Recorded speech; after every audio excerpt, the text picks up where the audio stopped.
আসানসোলের কুলটি থানার অন্তর্গত চৌরঙ্গিপাড়ি এলাকায় শুক্রবার রাতে কয়লা বোঝাই একটি ট্রাক নিয়ন্ত্রণ হারিয়ে উল্টে যায়। ঘটনাটি জাতীয় সড়ক 19 সংলগ্ন কল্যাণেশ্বরী রোড ডুবুরডিহি কল্যাণেশ্বরী রাস্তায় ঘাটে। জানা গেছে ট্রাকটি জাতীয় সড়ক থেকে কল্যাণেশ্বরীর দিকে যাচ্ছিল, তখন হঠাৎ চালকের নিয়ন্ত্রণ হারিয়ে সড়কের পাশে নালায় চাকা ঢুকে যায়। এরপর ট্রাকটি একটি দোকানের সামনে উল্টে যায়। সৌভাগ্যবশত এই দুর্ঘটনায় কেউ হতাহত হননি, যাতে বড় ধরনের দুর্ঘটনা এড়ানো গেছে। তবে দুর্ঘটনায় নালী, দোকানের সামনে তৈরি শেড এবং একটি বিদ্যুতের খুঁটি ক্ষতিগ্রস্ত হয়েছে। ঘটনার পর স্থানীয়দের মধ্যে কিছু সময়ের জন্য আতঙ্ক ছড়িয়ে পড়ে। Bureau report, son of Bengal, বাংলার খবর।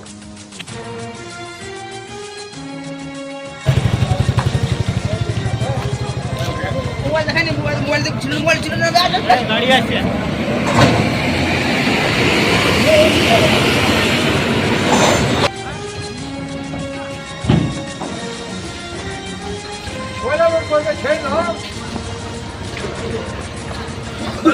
বেলচে নিয়ে ওদিকে সামনের দিকে যাতো, বেলচে নিয়ে সামনের দিকে মালটা কেটে ফেলে দে।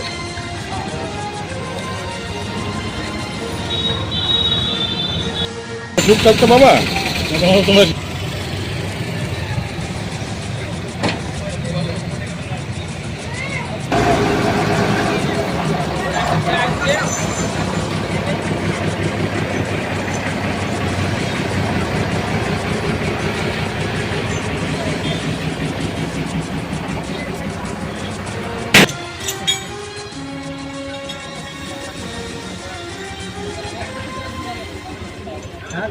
ছাড়ে দিতে বলুন না, এখানে চালাই দিলে ঠিক গাড়ি উঠে যাও ঠেলে এখানে।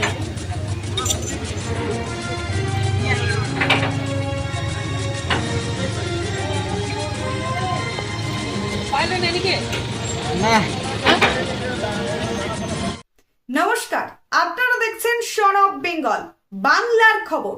সন অফ বেঙ্গলের মাধ্যমে প্রত্যেকটা খবর সবার আগে আপনাদের কাছে পৌঁছে দিই আমরা। সন অফ বেঙ্গলের প্রত্যেকটা খবর ফেসবুক, ইনস্টাগ্রাম এবং ইউটিউবের মাধ্যমে শেয়ার করা হয়। আমাদের ফেসবুক পেজ, ইউটিউব এবং ইনস্টাগ্রাম আপনারা দেখুন, ফলো করুন এবং শেয়ার করে দিন প্রত্যেক সংবাদ প্রেমীদের কাছে। আমাদের ফেসবুক পেজে যান, সেখানে গেলে দেখতে পাবেন রাজনীতি, খেলার খবর এবং বিনোদন জগতের সমস্ত আপডেট সহ লোকাল খবরের খুঁটিনাটি উপলব্ধ।